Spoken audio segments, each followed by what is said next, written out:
Hello, Schmoes of the North community. Well, we don't have a community. There's not that many of you. I am excited.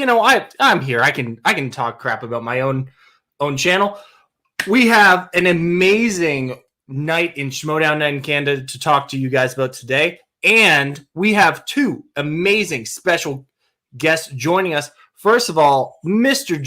Jwade of the Jcast network. How are you doing, my man? I'm doing very well. Thank you very much for having me on. As you said earlier, this is my third time actually being on this network, or this show, actually. But if it's successful, this will be the only one that actually goes to air.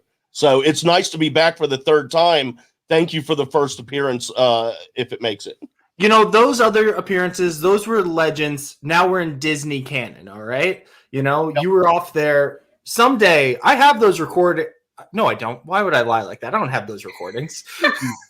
And secondly, but equally as important, we have Amber from Let's Get Ready. How are you doing today? I cannot complain. I am super happy to be here. It's my first time on the show, and nobody's going to delete my recordings. So there you go. Don't be so. I mean, I'm all over the internet now, so you can delete them if you want. It's fine. Yeah, nobody has to see this. Don't be so sure. Since season 8 was war in the Schmoedown, but it was also war on the Schmoes of the North's internet connections, and every show we've had some kind of technical issue, except for this one. Obviously, I'm a future seer. But we have had, this is an amazing week of matches in Schmoedown. But before we get to that, I want to let everyone know, please like this video, share it with people watching, and if you haven't already, subscribe. We are 3 subscribers away from hitting our 200, and we have a lot of big things planned when we get there. Thank you, Ryan. Now, with all those formalities out of the way, like I said, some amazing matches this week. Let's start with Video Drew versus Elliot Dewberry. Amber, what were your thoughts going into this match? Wait, I thought it was against McCoober. I'm so confused. No, I'm kidding. I totally offered to be the officiant for that wedding. I was like, I'm totally a wedding officiant. Hey, Dana. And it was like literally one of the funniest things. So hysterical. Video Drew has really upped her game. Let's just say that. I have seen, because, she has always been more of a character-centric player. And I think that one of the biggest things, she came here, and I've heard her say this, she came here to enjoy being Video Drew and to develop that and have a good time. And then at some point, she went super serious on the whole gameplay, and I know how hard she trains. She is absolutely a force to be reckoned with. And, I'm going to say this, and this might be the first thing that people are, I don't think it's the first time, but I definitely think she's actually a contender for the belt. So mark my words. I think people don't take female competitors seriously enough. And this is nothing bad to Elliot Dewberry. I know that he has a lot that he does. He is a hard worker. And I love what he is doing right now too. And it's very, very clear that they were a good match to show off both skill. Video Drew came out ahead. And I'm very, very proud of that match and what she showed that she can do. What about you, Jwade? Well, first and foremost, for future managers, if you don't draft both of these two competitors and make a team called Drewberries, then you are missing out on a golden opportunity. But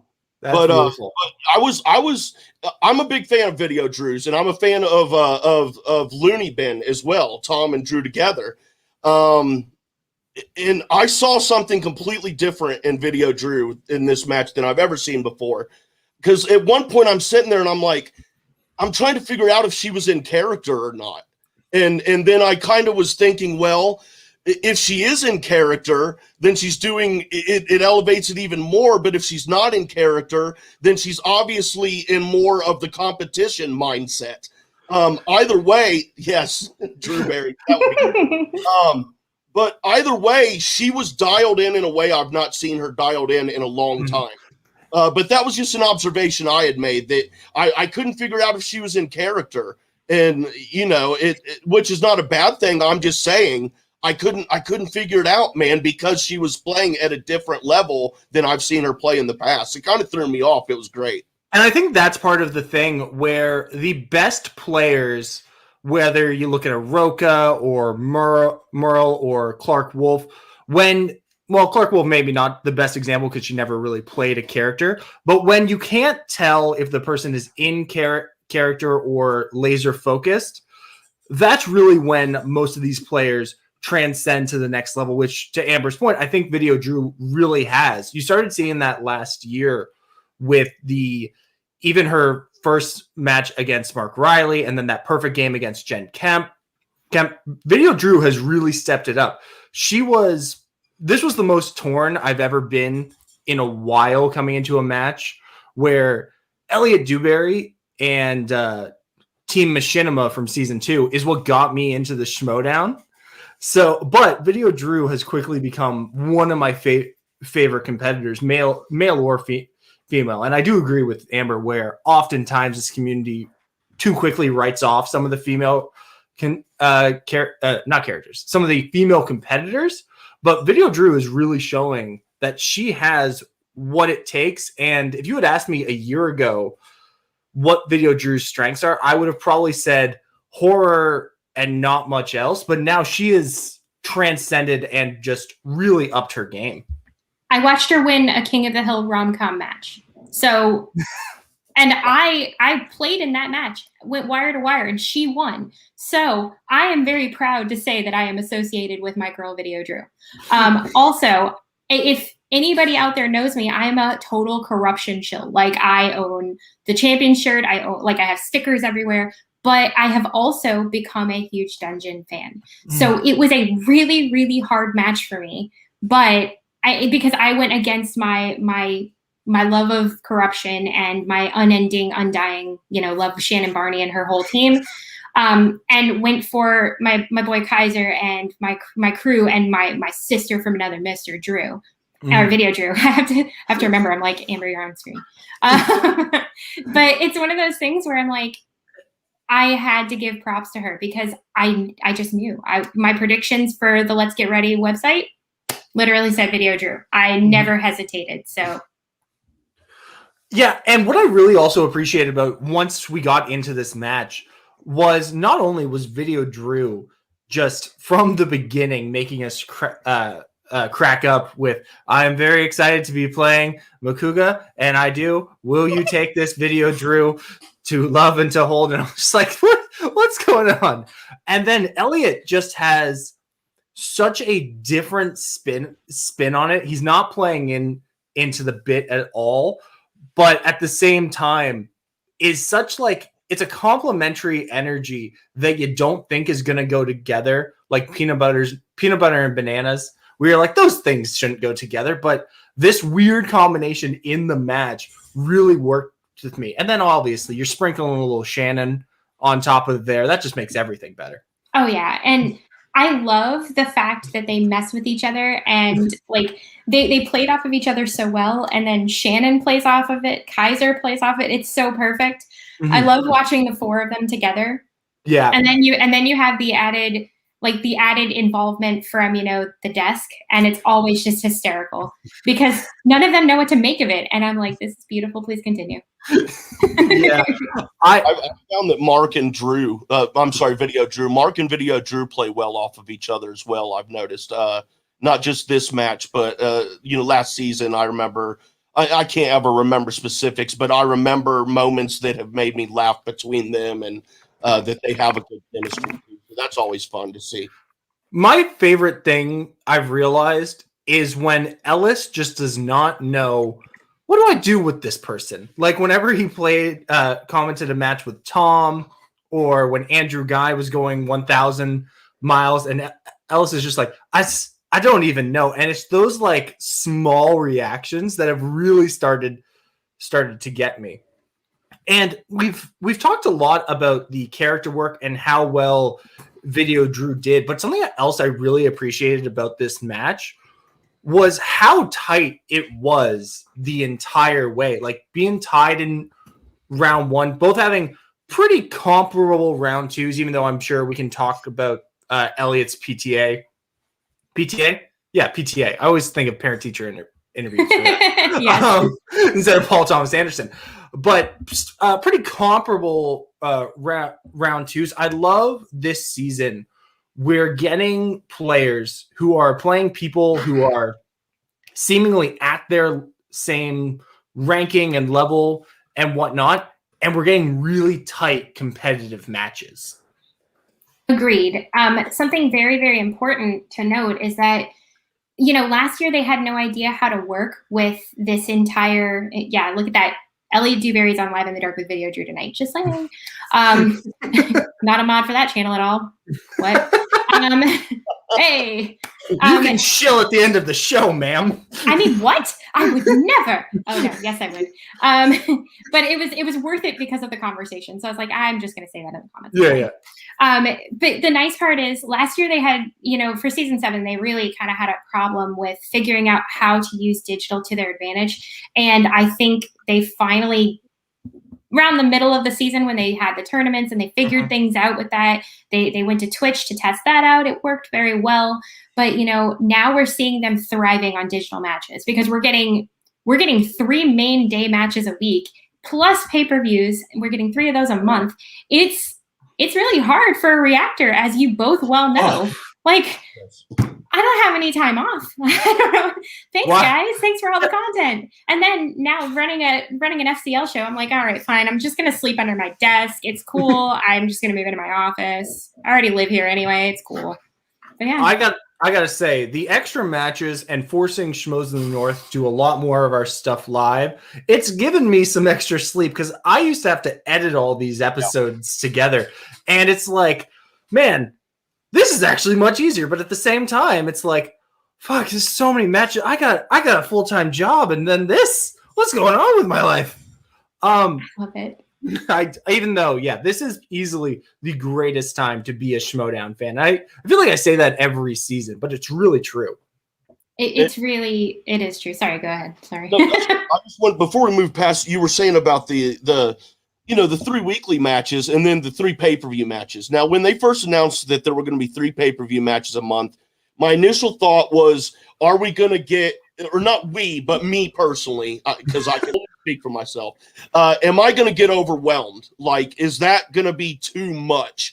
And then the first month, which would be March, I was not overwhelmed. That one Friday where we didn't have a pay-per-view event, I found myself like I didn't know what to do. I was like, shit, dude, now I have to actually go hang out with people in the real world. And I did, and I didn't enjoy it as much as I would have. But that's just the thing. It's it's just so damn good. And like you were saying, it's because they have, I wouldn't say mastered, but the process and the development of the digital matches is just, it's gone so far, and I can't get enough personally. I kind of wish we'd maybe add another match, start on Tuesdays, perhaps 4 matches a week. I don't know, but Jay, are you trying to kill us? We are pushed thin. There's a reason I'm the only Schmoes of the North personality here today, and then a bunch of guests. Everyone's dying, man. Well, if you look over my shoulder here, that's a Cincinnati Reds jersey. If you know anything about baseball, they have sucked for a very, very long time, and they're not looking too good in the near future. So right now, dude, Schmoedown is like all I really have to hold on to. I'm not letting it go, dude. I can second on that, because you see those lovely street signs up there. One is UCF, that one. One is FSU, and the other one is UC Davis.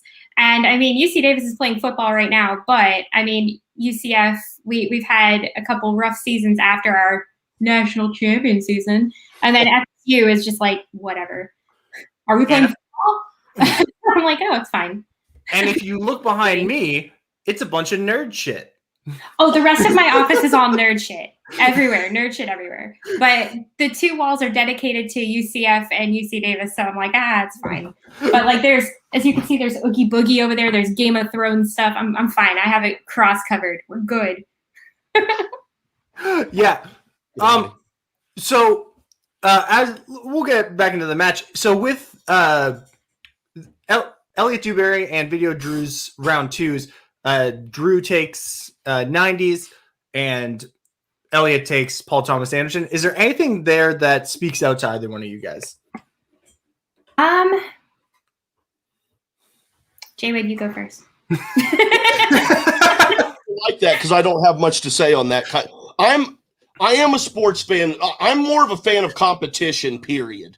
Like, I'm more of a fan. Like, yes, I'm a Reds fan, but I love baseball more than I love the Reds. If I see the Reds lose, I don't care as much as long as it's a good game and it was a good competition, right? So I think of, in my mind, sports and competition is more broad than that. I'm not a detail-oriented person. Like, I can't tell you half of the details of the match. Specific questions that were asked, but I remember specific moments, and stuff like that, and the end result, obviously. I'm always like a deer in the headlight when you ask me about details, because I just enjoy the competition aspect of it. And I hate to say it, but no matter who's playing, if it's not a competitive match, then I'm very easily taken out of it. I mean, it could be Dan Murrell versus John Roca, but if it's not a competitive match, then I'm kind of half the time zoning out a little bit. So it's just I just remember things in general, in moments more than anything. Yeah. Now, okay, so since you guys aren't as detail oriented, I just have one question. So Video Drew's last 90s question was, you'll find a comet nicknamed whatever in this 90s sci-fi film. Did you guys also, like, I was like, it's one of the two, but Armageddon and Deep Impact, same movie to me in my head. So were you guys able to pick that out? So I didn't get the answer, but I was kind of like, this is a very deep question. Got to give props to the writing staff on pulling these really great deep questions, because, and I don't want to add to the "this is not a 5-pointer" conversation, because I think that conversation is lame, because the level of knowledge is subjective. I literally can answer every question on a quiz about Kill Bill, but if somebody tosses that in as a 5, there are other people that can't do what I can do. So you have to understand that these things are super, super subjective. But it's one of those things where the detail-oriented pieces are my favorites, because they're deep cuts that you can't just Google. You can't just, IMDb study for that. And for somebody to know that is impressive to me, and I'm always super proud. I don't have the match notes up in front of me, so I don't know exactly. Did she pull that one? No, she didn't. She said Armageddon when it was Deep Impact, and then Elliot, through process of elimination, being like, how many movies are there about comets? I would have. It's true. I had that one, but I mean, that's only because, hell, I don't know. I'm 42 now, so that movie came out when I was in my late teens or something like that. I've seen Armageddon so many times, it's unbelievable, and I've seen Deep Impact half those times. I still needed to think, because I didn't I'm sitting there thinking the names, but I'll tell you exactly what it was. It made me say it was Deep Impact. The names of the comments sounded too cheesy to be Armageddon. I was like, dude, the names just sounded easy to me. And out of those two movies, I think that there's a general consensus that Deep Impact is the wannabe movie. So that was my process of how I was for sure that it was Deep Impact. I love that you're saying, this is too cheesy for Armageddon. This is too cheesy for a Michael Bay movie. That's high cinema. That's high cinema right there. Yes, I agree with that. I was like, it's like discussing the difference between Volcano and Dante's Peak. There is no difference. They're the same movie. They just have different names. Yeah. Also, this is one of the questions that I would have loved to have heard the multiple choice, because in my head, I'm like, would they have just come up with random meteor movies? It's the next one is Halley's Comet. And it's like, what? Okay. Made it up. Okay. So we've obviously spent a lot of time talking about this one, so let's wrap up and move on to the next match. But before we do that, obviously Video Drew comes out here the winner, and Amber, you talked about how she could potentially be a contender for a belt. I would agree with that after her great play against Jen Kemp and now this. So who would you like to see Video Drew go up against next? Ooh, well, there are a lot of people that I would like to see. Honestly, I could really, and bless me for my anticipation and my my going above and beyond, but I want to see her go against like Kevin Smith or somebody like that, because Kevin Smith is such a personality in his own right. He literally is, he exudes personality, and he's always so fun during his matches. He comes in dancing, and it's my favorite thing ever. And I think that against somebody or with somebody like Video Drew, they could just play off of each other. Because look at what he did with everybody's favorite Zaflirt and Flaus. I mean, they had so much fun. There were bits. They had a great time. And, you know, whether you love Brett Sheridan's lovely character, I mean, I'm sorry, Zaflirt and Flaus, you know, who steps in, whether you love it or hate it, you have to say, like, you have to note that that match was a lot of fun to watch, not for the match, but for the bits. And I think that a match between Video Drew and Kevin Smith would be perfect because they would have all of the trivia online and they would be able to play off of each other. Yeah. And I'm going to just jump in with Daniel, who's from Shows in the North. Also, he is stealing exactly what I was about to say. Give Video Drew the winner of Smith Howard. Like that. Or, you know what? That match hasn't filmed yet. Let's just make it a 3-way. You know? I could, because they can do whatever they want. Yeah. Because I think Video Drew very clearly fits into a really knowledgeable player who is yet to prove herself. Similar to, prove herself against like one of the top contenders. Obviously, knowledge-wise, she has that. But I think Stacy and Kevin Smith both also fall into that category. So you know what? Just put that in. Put all three of them in there. That's the match I want to see. No one's going to care about the title match afterwards.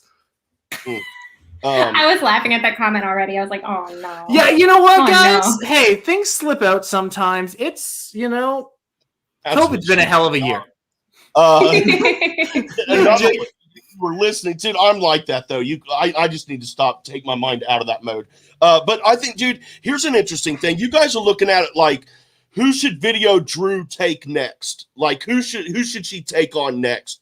I kind of, and I'm not, this is not saying anything, everything you're saying about Video Drew, 100% agree with, but I'm looking at it from let's take Sabrina and throw her at Video Drew, and let's have Sabrina have a shot at Video Drew rather than who is Video Drew going to have a shot at next, because Sabrina's going to have to play somebody. And now as I'm thinking about it, because I'm not, like I said, I'm not detail oriented. She's not on the dungeon, is she? Video Drew is in the dungeon. Sabrina's the quirky mercs. Yeah. Okay, cool. Then it works. So there you go. But no, I want to see what Sabrina can do, and I think that would be kind of a good match. I think. I don't know. I don't have anything to back that up other than just my thoughts. But I think that would be a good match. I would just like to see Sabrina get a win under her belt before playing Video Drew. Now that Video Drew is on this, you know, she's on a 2-game win streak with a really tight match against Riley beforehand. I'd love to see if Sabrina can get a win or two. Then play Video Drew. I have another secondary. I would like to see Video Drew play Jeff Snyder. Oh, that would be fun. That would be a fun one. Because I mean, I think that they have a pretty decent rapport. Like I said, I've watched them on camera before, so I think them in a match would be amazing. It would just be so much fun to watch because they riff off of each other very well, and clearly Video Drew is just really great in like. As a character. She's so wonderful. You know what, Amber, there's a reason we brought you on. You're truly the brains of this operation today, because that's a great match as well. All right, if we don't have any final... so you make it. that's just Schmoedown podcasting in its entirety. Just keep faking it one of these days. Anyway, if we have nothing else to say, we can move on to one match that I was super excited about from the moment it got announced, which was Chrissy V versus the Rager, Rick Radis. I'm hurting bad because I could have and should have picked up Radis on my Schmoes of the North Fantasy League, and I didn't. And I had 2 open spots on my roster. I don't know why I didn't. I had nothing to lose, dude. And I thought about it. And I didn't do it. So I'm really let down. And I'm highly impressed. And it actually made me reconsider. Like I said, I had a couple open spots on the roster. And it made me take a second look at Finstock Exchange players. I don't know. I don't think highly of Finstock as a manager, and I just kind of don't think he really knows what he's doing. And I feel like it's his players that do the most of the work around there. I could be completely wrong, but after this match, it's made me reconsider, and I'm going to be looking at the Exchange rookies a lot harder than I was before. To say the least. I think one of the things that really bothers me about that match was that I really wanted to see Chrissy come in and kill things. But I was impressed so much with Rick's performance. It was absolutely stunning. He really had a lot of good pulls, and I think the thing about a lot of the rookies is that we only know a couple of them. We only know a few of them very well, and then most of them we just had to go off of, well, we're watching, reactors and after shows interviewing them, and we only get a snippet of what they are. Some of them we didn't even get that because they were denied interviews. Yeah. But I will say I was very impressed with his performance. I like the character. The voice drove me nuts, but that's a mark from me. And not at all a remark on the character itself. I thought it was really fun, and he literally freaking came to play. I feel bad for my girl Christy because she's a really great competitor. It's just she got exactly what we see a lot of times. It's the wheel giveth, the wheel taketh away. She got hit with a really hard one on the wheel. They gave her horror, and she had no idea what she was answering. And, Rick really got lucky on the wheel. In fact, I knew all of his wheel question answers. I was like, go me. What? Okay.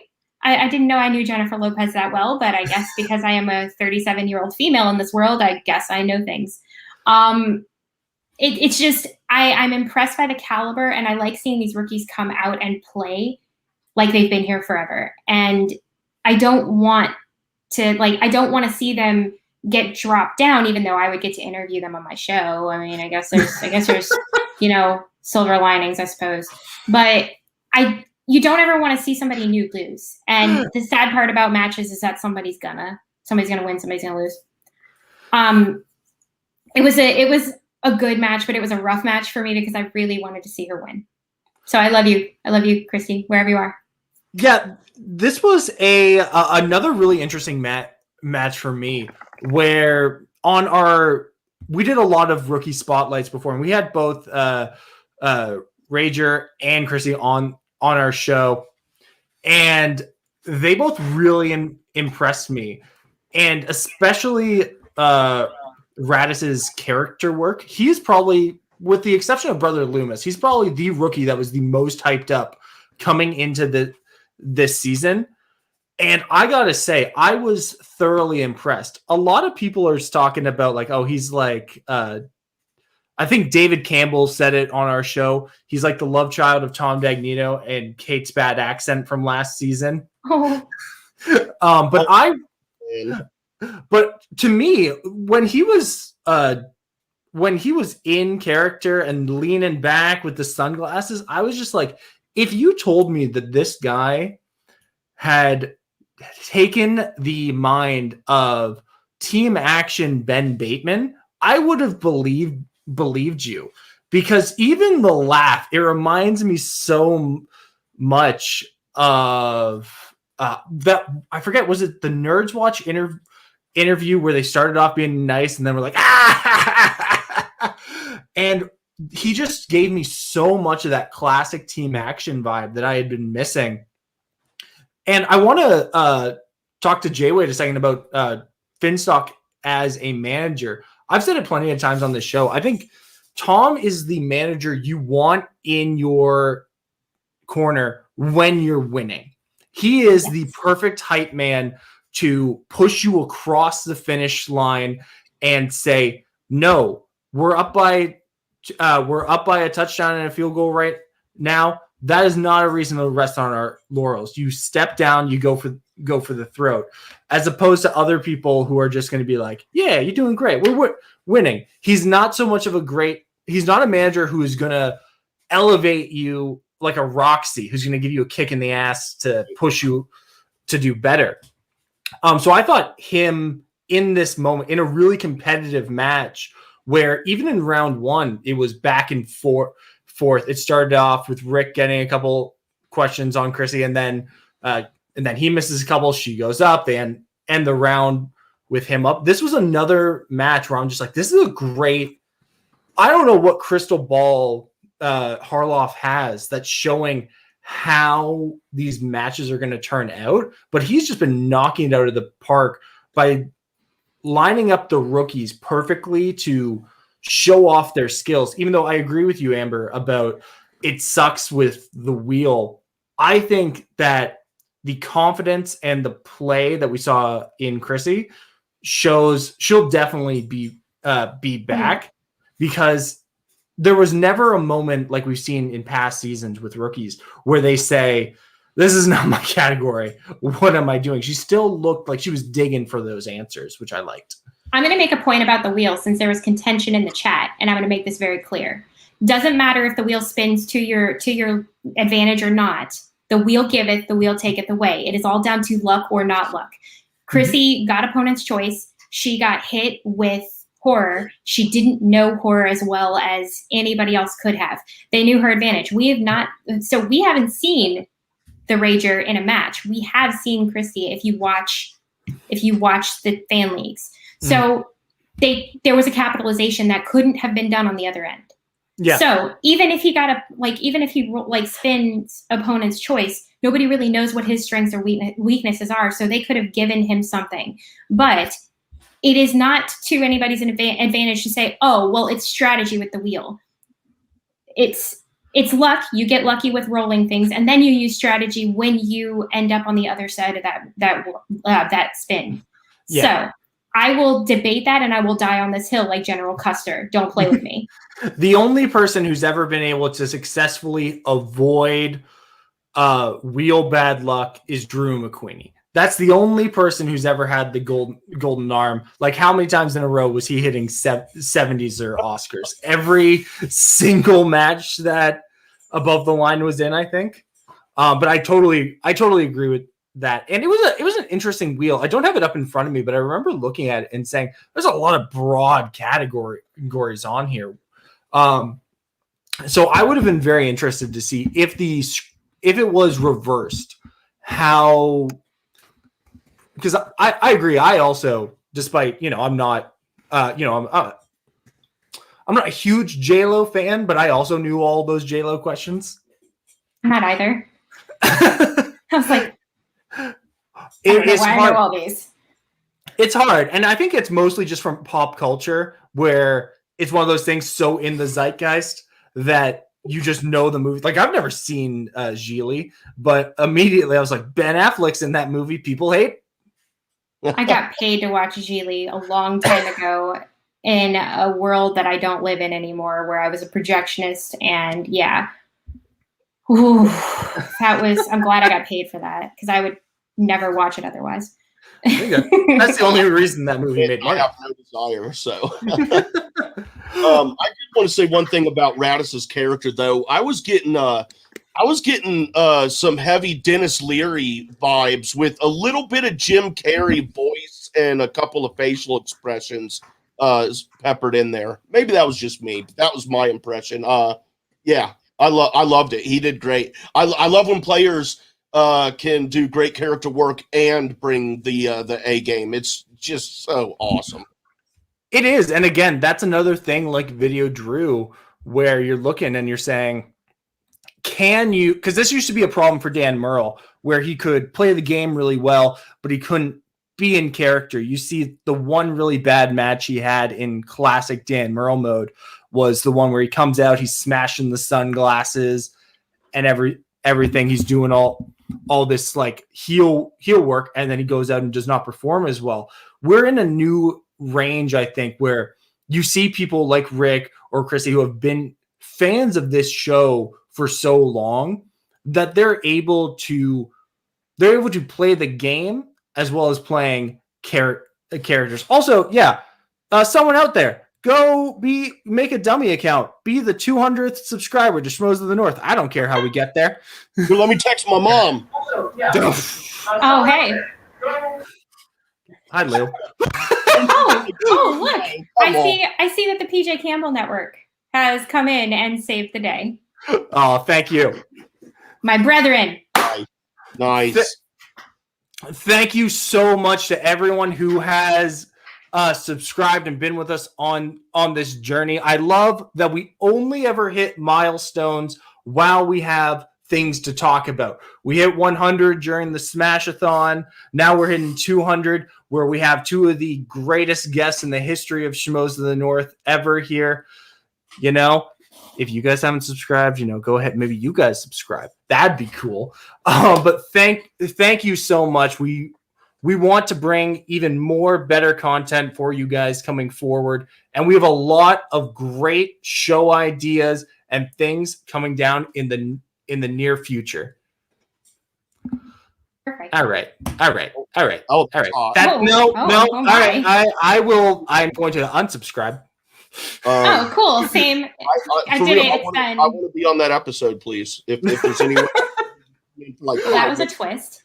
Yeah, quite a twist. All right, back to this, and thank you guys so much again. Since I love that every time we do Schmoedown Night in Canada, we have people with different perspectives and visions on things. All right. Okay. I love how character focused and stuff you guys are, as opposed to many of us like me and Daniel, where we're very much, we got our spreadsheets out and we're like, oh, this person's going 67%. Good for them. But so you see Radis, is there any like evolution of his character that you'd like to see, or anything you'd like to see him doing in the future? Or where do you see this the Rager going? Change the voice. Oh. Sorry. Oops. To be like, I'm going to tell you this right now, Amber. People were saying change the voice to Kate for a year until it worked. So if you start that movement now, 2022, we'll have a new voice. Oh, sorry. I started a chant. It's fine. It's kind of like, the USA Canada chant. Just watch How I Met Your Mother. It's fine. It happens. Change the voice. Change the voice. Canada. Whoa! What? I don't have a problem with his voice or anything. I just don't. As far as an evolution, is annoying as. Oh. Thank you, Adelia. Thank you. My sister, right there. As far as character development, I don't see much right now. At least, and I don't mean that in a bad way, but like for now, he just needs to stick with what he's doing right now and just focus on winning matches. And if he starts winning more matches, then he can figure out how or if the character should develop beyond that. But right now, just keep doing what he's doing and win some more matches. Now, to that end, like I said earlier, the Rager was probably number 1 or number 2 most hyped player coming into this season. Do you guys think, now that we've seen him in play, prep for a whole diatribe? It's fine. Yeah. Continue. Do you guys think that he was, now that we've seen him in play, was the Rager worth the hype? Was the juice worth the squeeze? Mm-hmm. It was. He's really good, and we're only going to see him improve. I I think that he was, in my book, underestimated because I had no idea who he was. And a lot of the Finstock rookies were very unknown. Mm-hmm. And I mean, there were a lot of other rookies that I knew a little bit better that I got to actually see or talk to. That's a different take. I wasn't unimpressed, but I wasn't, I want to see more. I want to see more from everybody. Mm-hmm. And I think that's very, very important. Yeah. I can't add anything or take anything away from that. That was well said. Yeah, like I totally agree. This is another similar to Brother Loomis, who was equally as hyped as Rick Radis, where after the first match, I was like, totally worth it. I love everything I'm seeing. And that's not to take anything away from Chrissy, who I also really enjoyed. She just has a nice presence about her in the match. And I think her pairing with Roxy was a really good addition to that squad. Roxy is another person who I just, every time you can put Roxy on screen, I'm going to be happy. Yeah, I'm a fan of Roxy's too. And after last season, I'll go back to the Schmoedown, Schmoes of the North Fantasy League, when I was looking over the draft roster to see who I wanted to draft. I drafted a couple of rookies without hesitation from Roxy's faction. And the reason being because from her showing last season, I was like, dude, I trust her. I don't know anything about these rookies, but if she trusts them, then I trust her. And that's kind of where I am with Finstock. I kind of don't trust him as a manager. So I admit it, I have completely overlooked everyone on his team that I've never heard of. I will freely admit that. Obviously with Radis, I was completely wrong in doing that, and I'm going to correct that and start keeping an eye on them. But yeah. Fully agree. I just got to ask Jwade, seriously, you keep bringing up the Schmoes of the North Fantasy. How do you have any empty spots on your roster, my man? These guys are getting scooped up left and right. I don't know, man. Draft night, I just left 2 open, and I just kind of figured something will happen, and then I just never did anything. And then the season started, and I realized that I had 2 open spots. I have recently filled them. Actually, speaking about my newfound change in heart of viewing the Finstock Exchange, I picked up one of Finstock's rookies. So, who'd you get? Who'd you get? What's that? Who'd you get? Was it Lieberman? Is that Ty Lieberman? Yeah. Yeah. So, and I know nothing about him, but I was like, okay, well, kind of that how Roxy had switched me. I had that spark where I'm like, I'm not going full in Finstock. Okay, Bobby Gucci's not my man. I'm not saying that, but I'm saying after Radis's performance, and also it's not just him. I'm a big fan of Roka's, and I trust Roka very much. Mm-hmm. So, when you hear that Roka's also because in my mind, Roka is the one who's running that faction over there. So, I'm starting to come around a very little bit, but it's not gonna come fast. I personally lean towards the Barbarian possibly running the faction. I know he did a lot in terms of recruitment, so he's a hard worker. It's impressive, and between Gold Leader and Radis, we're already seeing that 97,000-page dossier paying off, and even Loomis had really good performance. I think now we do all have to look back on draft night where all of us, like I think most places that had a show after draft night, us included, were like, what is Tom doing? But now that we've seen it in play, I'm really impressed by the dossier. We got one more major match to talk about. But before we do that, do either one of you have any closing thoughts, like who you want to see Radis or Christy play next? What would you like to see? Or, Amber, are you like, hey, Rager, just come on down to FCL, then I can talk to you. I can talk to you about the voice. I mean, listen, I every so often moonlight on the Friday show, so I'm pretty sure I could make that happen talking about the actual Schmoedown. And I can be like, excuse me, sir, what was your creative thought process in making this part of your character. Dennis, And then he will hate me and be like, I don't ever want to talk to you again, ma'am. I'm never coming on your shows again. And that is that. Yeah. I would be willing to bet, though, if you asked him, I'd be willing to bet that Dennis Leary comes out of his mouth at some point in time. I got some heavy Dennis Leary vibes from him, man. I agree with that. Dennis Leary is a guy who I definitely know who Dennis Leary is, but every time I try to picture him in my head, I'm like, who the fuck is Dennis Leary? What does he look like? And I just cannot picture him. Blonde and his mouth takes up a lot of his face. Lou has a couple questions for you guys. I have one. Before we go to the Fascinator match, I'm just curious because there's a lot of interesting stuff in the team's announcements. What team is the most intriguing? Maybe not the one that's going to win it all, but the most intriguing for you? I'm actually right now. I'll give Let's Get Ready Network a plug here. I'm before we even started, I pulled up Let'sGetReadyNetwork.com and I'm looking at their site here and looking at the members of the teams. Is it Lightning Time? Is that the Ethan Liz team? Whoever said that the other night was brilliant.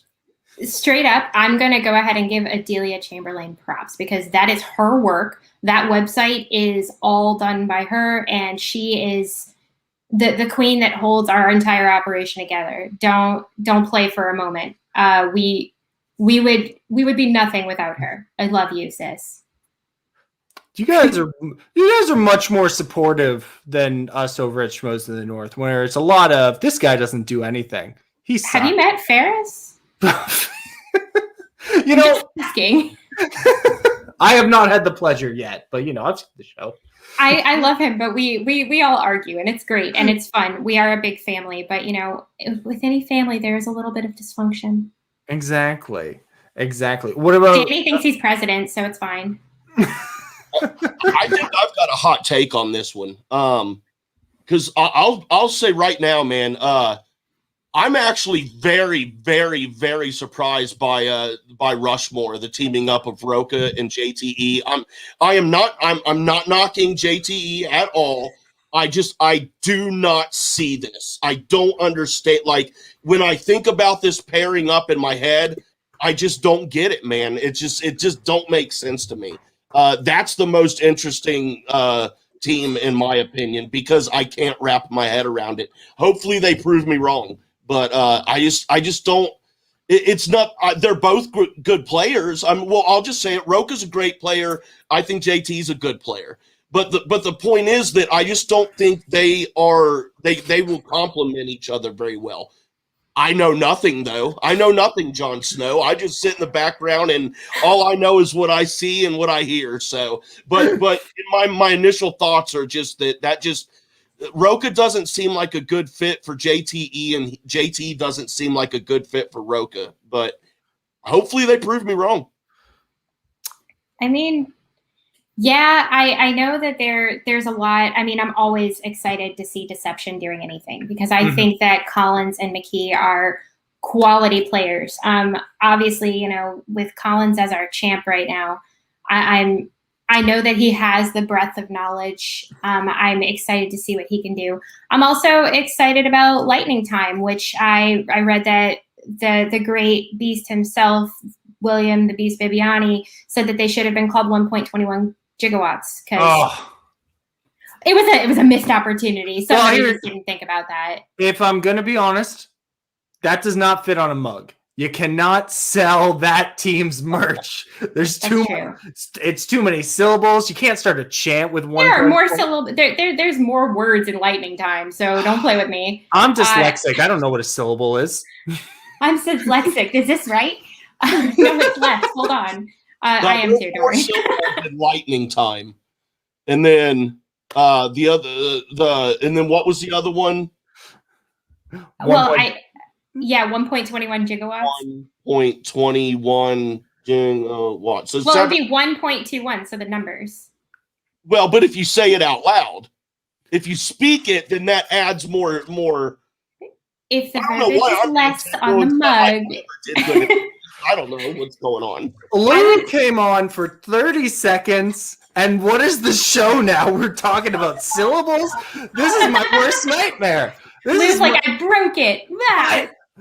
This show's too good. These guys are talking about too much. I have to disrupt this. I also love the naming of Bateman and Merle as Danger Zone, because now they better come in to Kenny Loggins. Like, you can't do anything less. Somebody get the rights to the song, just make it happen. I also agree with Maxwell on this. I'm like, yep. Yeah. Yeah, I don't love the Rushmore name, but I do really like the teaming. As just like a classic Schmoedown fan, I love the pairing of Roca and JTE. Like, if you tell me season 4, season 5, that, hey, 4 years from now, JTE, John Roca, that's going to be a team. I'm going to be like, the Patriots will still be champions then. What are you even talking about? I don't know, man. I think the issue is about that pairing, man. I don't know. It feels more novelty to me than it does genuine. These two would be best together. I really think how it feels more like, hey, wouldn't this be cool? As opposed to who would be the best team. Yeah. But I have feelings on it too. And I'm going to say, on our draft special on Let's Get Ready, I was very, very clear about my feelings on John Roca. I love the guy. Personally, I'm a fan of his in terms of the work that he does. But I do think that we're starting to get to the point, even after, I know we're going to talk about it, even after the match that we had, we're starting to get to a point where I feel he may be a better manager than competitor at points. Hot take, don't care, don't argue with me, don't at me. I think that JTE has been, I do think that JTE is going to experience that ring rust that we talk about. And putting them both together, you need teammates that can enhance you. And I feel like this might have been, I really want them to prove me wrong. That's what I always say. I want them to prove me wrong, but I feel like it might have been a very interesting and possibly detrimental choice to their gameplay. Yeah, so, this will be the final thing we say on this, because we have one more match, and this is already running long. Not that I don't enjoy your guys' company immensely, but, my cat's been barging in at the door for the last 20 minutes, and, I'm just scared for what's going to happen. I agree. I think the Rushmore pairing is very similar to the Danger Zone pairing, where I'm like, you guys really cover the same area. You're not complementing each other as much as you are just two good players in the same way. When you look at the best teams, there are people like Final Exam, Shazam, Corruption, teams that, for fuck's sake, Odd Couple, completely total polar opposites, and I don't know how it works. And that's a lot to Roxy's credit, man. Yeah. Wow. But it works, and I feel like Danger Zone and Rushmore will both be teams like the Founding Fathers, who at the end of the day we're going to look back on and say, that was a good pairing, could have been better. All right, enough about the teams tournament. If you want an even more in-depth breakdown of that, though, go check out Friday's episode of Schmoedown Night in Canada, where the guys broke down the brackets on the show. It was a good show. Not as good as this one, obviously, because it didn't have Jwade or Amber on it, but it was pretty good. Paul, final match we're going to talk about today, Paul Preston versus James White. Two guys who I really feel both needed a win to stay relevant in their Schmoedown careers. Neither one of them had a great season last year, but I was really excited about this match coming in. Jwade, I want to come to you first. What were your thoughts going into it, and then how did this match deliver for you? To be honest, man, Preston's always been the type who struck me as better with the character work than his competition. And I don't know why. I could be like I said, I'm not a numbers guy, I'm not a stats guy. I can't tell you how many wins or losses he has, even though I read it on the stupid ticker every week. I don't retain that knowledge. But for me, he's always stuck out as better with the character work. I saw a change for sure. this season in this match. Much like nothing like Video Drew, actually, but she's on a completely different level. But I could tell that I don't know if I don't know the right words to use. I don't want to come off like because some of the words that are in my head is like maybe he's taking it more seriously this season. But let's not kid ourselves. All of these competitors, they take it seriously, or they wouldn't devote so much time to it away from their lives and then fit it in with their work. I can't find the right word, but he seemed more in the zone, perhaps more dialed in, I guess, which I tend to use a lot because it fits well. But I was highly impressed, and I want to see a lot more out of him this season. And that gave me more confidence for the team, for he and Goddard being a team. So, yeah, I think what we're seeing this year is last year. Obviously, Paul Preston had just recently come off of a family tragedy where his wife passed away, and tried to throw. He put himself all into it, where obviously, and he said this on other shows, he wasn't fully in it because he was dealing with his grief in his own way. Now I think we're seeing, with a little bit more time, not that he's not working through that anymore, but now he can give more of himself to it. And we're seeing a dialed in Paul Preston, who I want to disagree. And there's a reason, obviously, you and Lou get along so well, Jwade, where anything outside of a perfect game, y'all aren't impressed. I don't get it. I'm impressed by everything. That's not necessarily true. That's not necessarily true. You got to understand, man. It's taken me a long time to come around to the point I'm at now. Like when this time last year or a year and a half ago, I would be ranting and raving and nitpicking everything and just so pissed off at the world because this should be like this. I don't know why is this doing. But it's taken me a long time to realize Jwade, you old man, it's true. Christian Harloff has brought me around a lot as far as getting me to calm down a little bit, and I tend to try to gather info before I make assumptions about why things happen, stuff like that. I've been a lot more mellow, man. I don't know. I love competition, dude. I get freaking hyped about it. I'm the guy who screams at the TV and shit, dude. So I mean, I don't know. Oh yeah, dude. I'm the guy who will go to a Reds game, my team. I will go to a Reds game, and I will heckle my own players if they do crap. For real, I've done it before. That's me, dude. I don't do it anymore, but I have in the past. That's me, dude. I'm so hyped on competition. What about you, Amber? So I like both of them. Obviously, I said earlier that I'm a huge corruption shill. I live, eat, sleep, breathe corruption. And that's why I was just called out heckin' big because, everybody on the LGR tracker except for ASG picked white.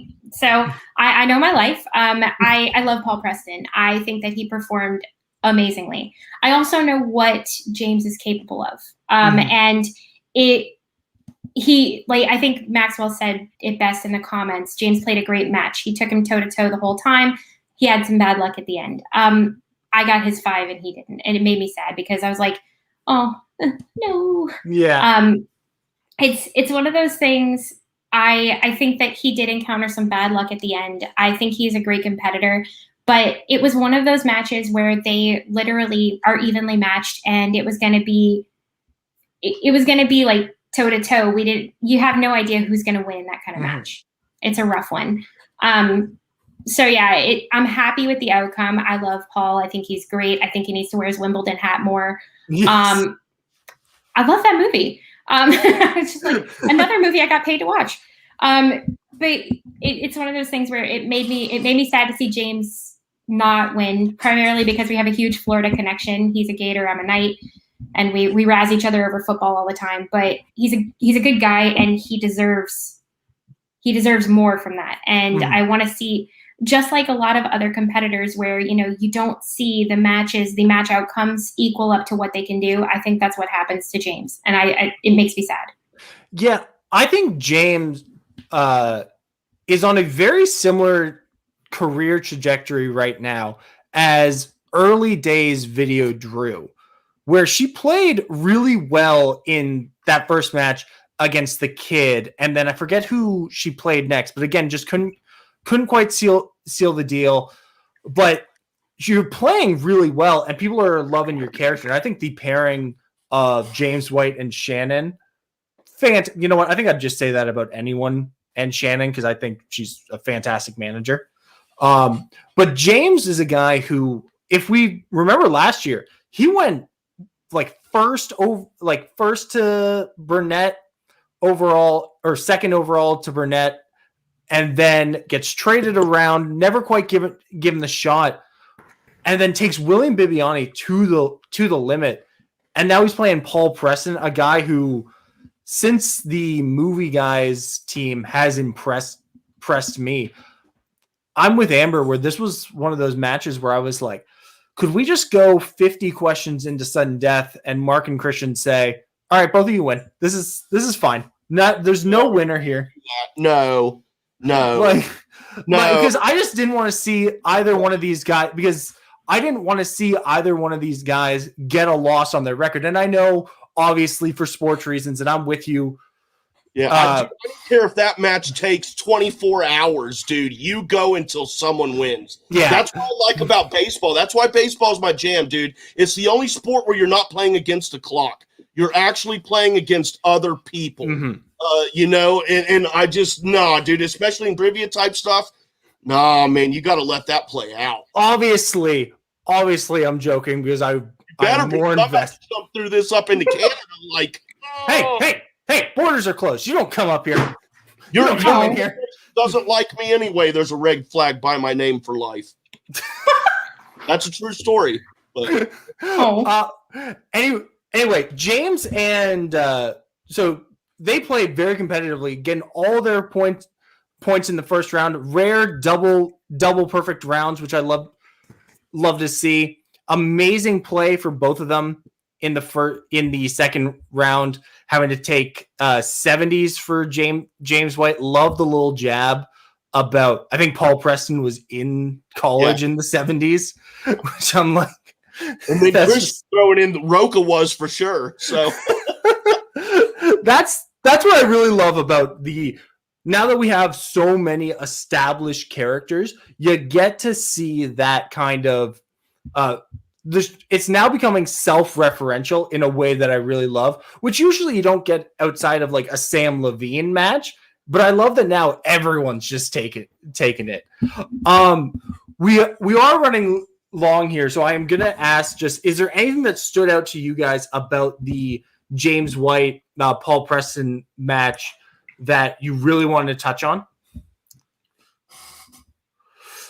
I pulled 7 brides for 7 brothers. I'm just really proud of that. Just it's one of my favorite movies, and I was so happy with it. I was watching the match with my fiance, and I said, it's the musical with all the brothers and all the marriages. And I was like, I don't know what that movie's called. It reminds me of a couple of years ago where I was trying to think of the movie Split. And I said, what's that movie with James McAvoy about split personalities? What's that movie called? And I just kept saying Split. I was like, the guy, he's got like a split personality. He's like splitting into all these different people. What was that movie? James McAvoy? I like literally started singing in the middle of it. I was like, bless your beautiful hide wherever you may be. And like people in my house were like, what are you doing? I'm like, yeah, y'all know me. Come on now. What about you, Jay? No, for me, it was just there were no specific memorable moments that I'm going to carry with me into next season and look back and be like, hey, man, remember that Preston match when this happened? But I acknowledge it was a very enjoyable match to watch. I had a good time watching it. There was not one moment where I was taken out of it. So, yeah, I got to say, again, this was a week of competitive matches where everyone's just killing it. And you could tell both of these guys had the fire behind them, where even in the promos, James is talking about, Preston, he lost to an IG player, even though Eric Zipper is my favorite player. So I will not take any of this slander. And then Paul Preston coming back with like the IV drip of movies into him, eating the mustard DVD sandwich. I love it. It was a really competitive match that I love to see, and I'm excited to see where both of these guys go next. What this match really did show for me is the Schmoedown needs more James White. And specifically, I know Corruption already has 2 teams in Deception and Corruption. I think a James White, Mark Edward Hoyk team would be a force to be reckoned with. I agree with that fully. I just think that Jwade and Goddard teaming up together with the team name Boy of Steel is a missed opportunity.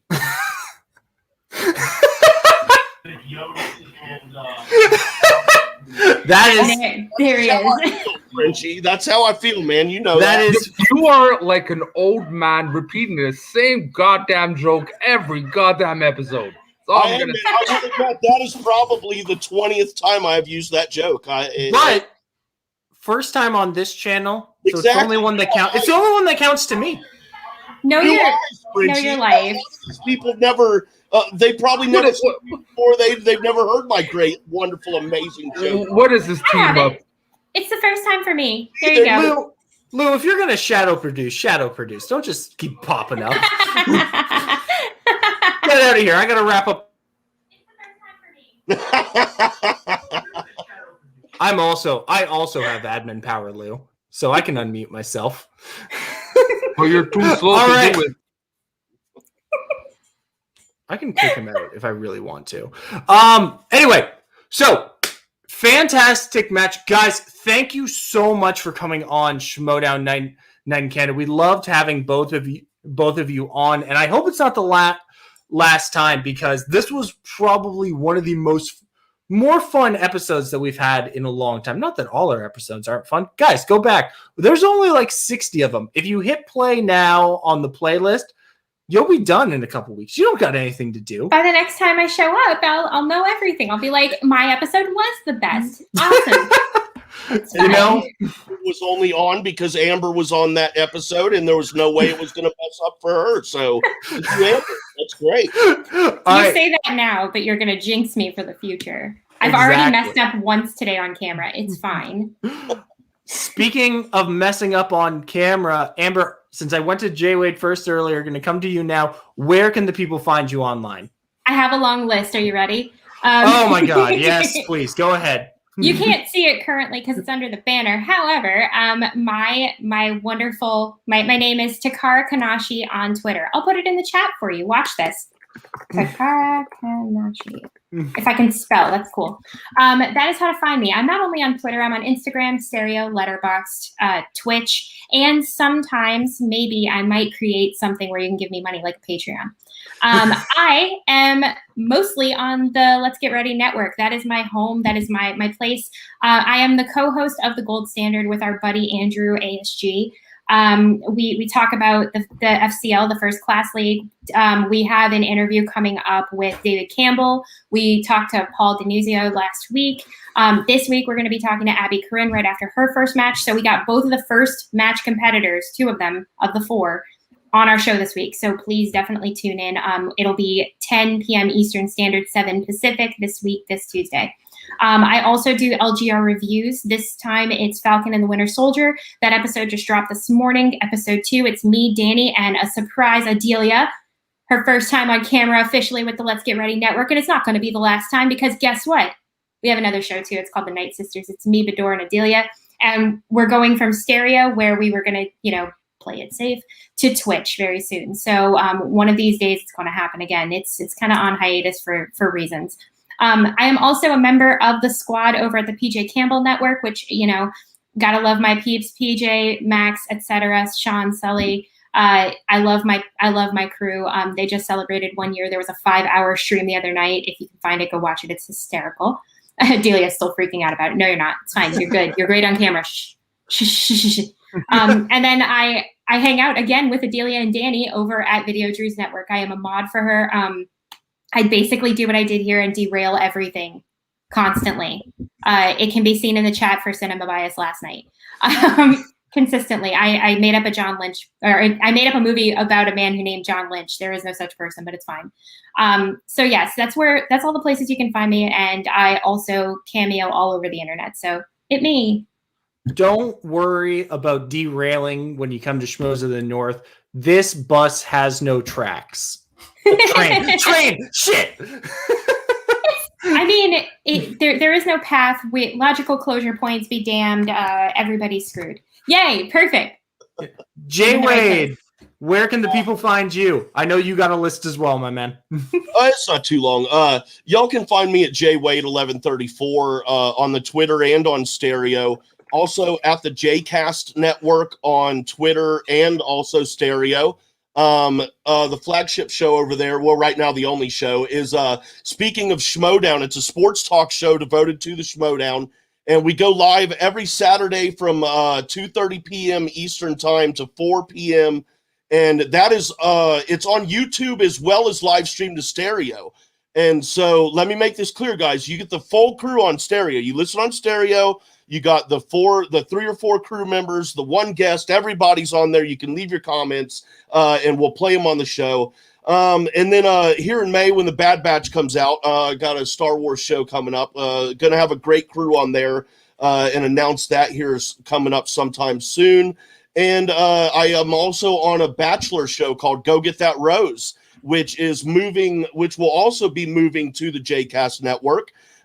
Sarah and I, we just pretty much shit talk The Bachelor every week, and we have a really good time doing it. We're also going to start putting that on Stereo as well. As far as my network, everything's going to be on Stereo as well. If I can do it on both, then I might as well do it. And then as far as Marvel stuff, yeah, there's a Marvel show called Oh What a Marvel on Merc with the Movie Blog. And I'm not on Falcon and Winter Soldier. I was on WandaVision, needed a little break. But I will be on there for Loki, and it looks like I'm going to be running the crew on that show. So that should be fun because I don't have any rules. There's no structured format. I don't like going in order and recapping things. It's just a complete shit show. So that should be real good too. And I also do want to say, on speaking of Schmoedown, Frenchie is my show producer over there. He produces for me. So thank you to Schmoes of the North, and also a shout out to Let's Get Ready Network. The last couple weeks, or last week at least, ASG filled in as producer for my show. So thank you guys over there at Let's Get Ready Network for loaning me ASG last week. He helped out a lot. So you can have him if you want. Oh no, I'm sorry. I didn't really mean that. It's fine.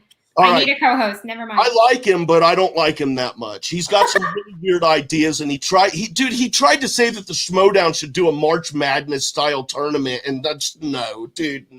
He went way over the line, dude. That is why we have an entire section on our website called ASG's Hot Takes. Well, Jwade, all that sounded really exciting. I'm excited to watch your Loki coverage because Loki comes out on my birthday. So I'm like, yeah, this is extra stuff for me to enjoy. Let me just say real quick, the Star Wars show, I want to make this clear because it is in the title of this. I'm not going to say the title of my show, but a subtitle to the show is A Star Wars Shit Show.